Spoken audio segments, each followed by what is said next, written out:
say, of course. Of course, on this top lane then for Arteezy trying to lane against the Snap Mars duo that Beastcoast are putting against him. I mean, is he going to be fine up here, or is there potential for kills to be found by Beastcoast? I mean, from what we've seen, these Svens are able to secure lanes pretty nicely, but it looks like a good setup here. They will indeed.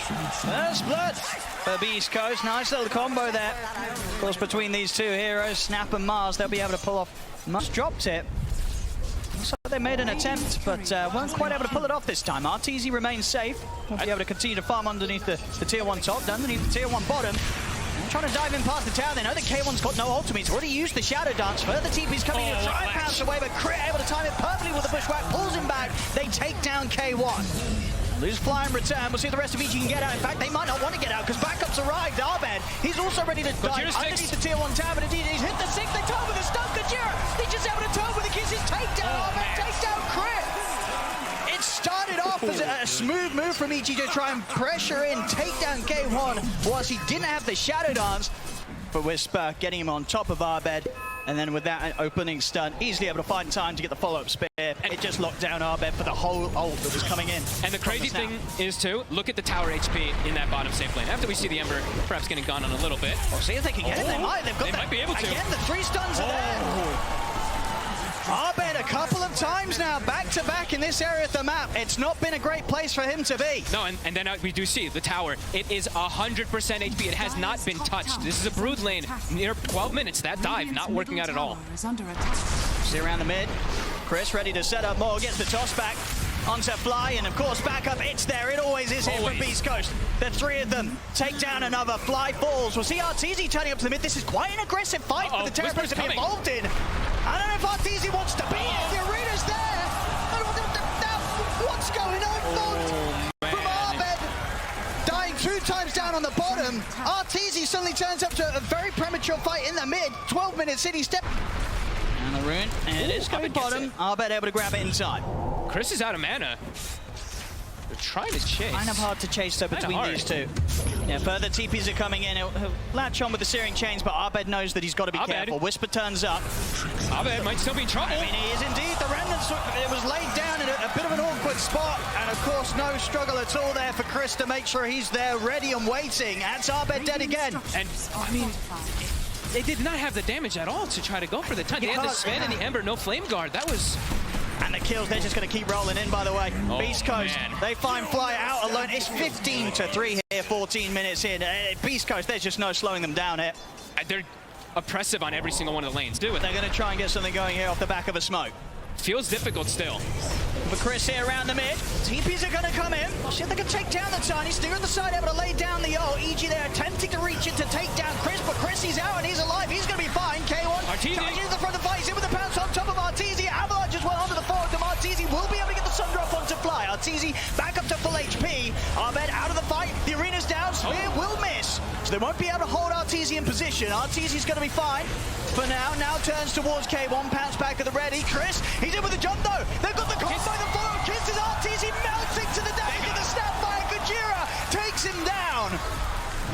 So Arbed, is there more for him to find? He's going to try and keep the fight going, Arbed.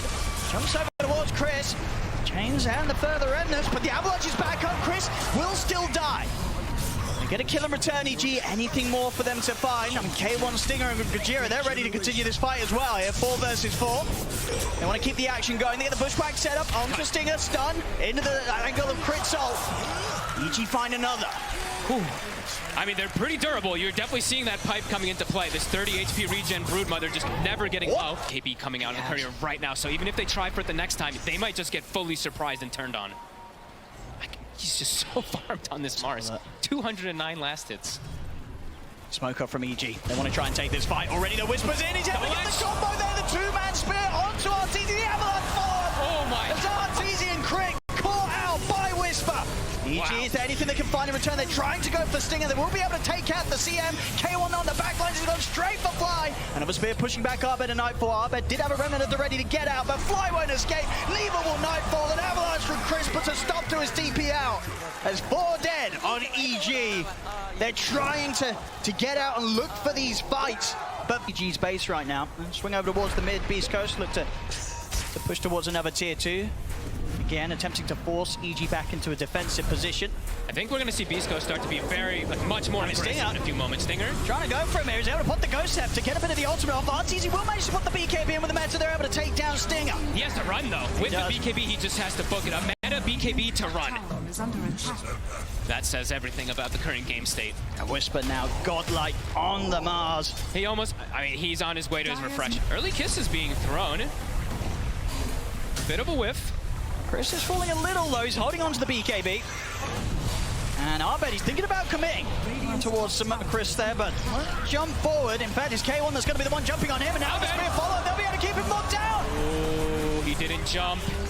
He continued fighting inside. The Pounce waited and waited. Didn't want to jump away. Didn't expect Whisper. And of course, but just before this fight, just so close to the BKB on the Ember. About a couple of hundred gold he was away, Arbed, but didn't have it for this fight. And now, beyond the racks, Beastcoast, they're ready to just continue diving in. RTZ's TP'd over, but he's low on mana. He has to just BKB to walk away. He has. He's TP'd in. It's a BKB and a move back to the base.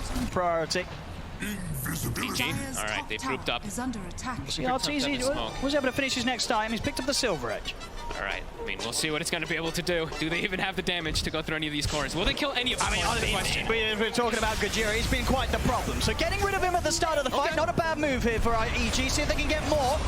Beastcoast very quick to drop down the arena. Now K1 he's able to jump over towards Arbed. Arbed has got the BKB done for this fight, but there is a cost to bash on K1, so Arbed's got to be careful how close he keeps the slot. K1 turns over towards Nightfall. Nightfall able to get down to the low ground. Whisper will deal with Fly. A God's Rebuke to take him down. K1 jumps forward. He's looking to hunt down the Spider. Nightfall attempting to juke around the trees, and buyback comes out from Fly. EG. Another BKB for Chris is about to come to an end. RTZ attempting to close the gap on him. They want to get one of these cores so bad. I mean, Chris is getting pretty low down with the Avalanche, but RTZ is able to finish him off. Stinger as well looks to be in trouble. Pops the Ghost Scepter. They'll block him up. RTZ will claim another double kill for Artur. All right, seems like the plan is get on top of the Snapfire, remove Gojira from the fight. Not a bad plan. Not a bad plan. Yeah, with the smoke themselves, they'll try and get over. See what they towards can do. This area, knowing that potential is there for Roshan to be back up. So many eyes early on RTZ. If he can actually just stay alive in the fights, he does a fair bit of damage. He's crit with the jump. I mean, it's not a bad jump again. They found Gojira to start the fight. They're in onto the Snapfire and taking him down. K1 turns over towards Crit. Crit trying to get away with the pounces in. Whisper goes in with the arena, but the BKBs are out from EG. We see Arbed look to chase down Stinger. Stinger will die before the TP is successful. The BKBs for both sides about to come to an end. So he's able to continue on further. I mean, without the BKBs, I mean, it looks to be they're going in themselves now. See, having the meta still going, they feel they're stronger around the pit. They were able to eliminate the two supports. Whisper still has another round of ult. He's gonna refresh. He does get seen. The illusion's on him. Chris is in with the jump. Three-man Avalanche. There's the arena. Will be able to lock down Arbed with the spear. They've taken out the Ember. Arbed does have a buyback available if he wants to commit towards this Roshan fight. Nightfall trying to escape the arena, but he's trapped in. Takedown by the God's Rebuke. Whisper dies in return. He'll immediately buy back to get over towards the Roshan once again, but Roshan is falling fast into EG. Chris is in with the jump. RTZ is pretty low. The toss goes there. The line of the spear. RTZ goes down. As EG, they attempted to finish off the Roshan, but they didn't respect the buyback there from Whisper and the ability for Beastcoast to jump into the pit once more. So many ways, as we mentioned from earlier, it's just tons of ways for them to jump in and out of these fights as K1. What a pounce, gets the catch. They're able to reset, right? Even though they lost Gojira, didn't have the buyback, Beastcoast is able to reset in and out of the... And look who it is again. There's Gojira. He's able to get the force stuff off in time to break away from the bushwhack, but still RTZ chases him out. A further force and a jump with the cookie will dodge the sharpshooter, so Gojira this time will live. And now EG's got to run. And they certainly have it. The Snapfire's alive. Things are probably going to go rather bad for EG. As Fly goes down, RTZ holding onto his BKB for now. They know where he is, though. Whisper, he gets the spear. Oh, BKB is there from RTZ, and immediate response is the bashes are there from K1. Now RTZ needs help, but he needs it now. The bash is there. The silence as well. RTZ goes down. No buyback available for him as Beastcoast, they're ready to go for more. Arbed able to BKB TP out.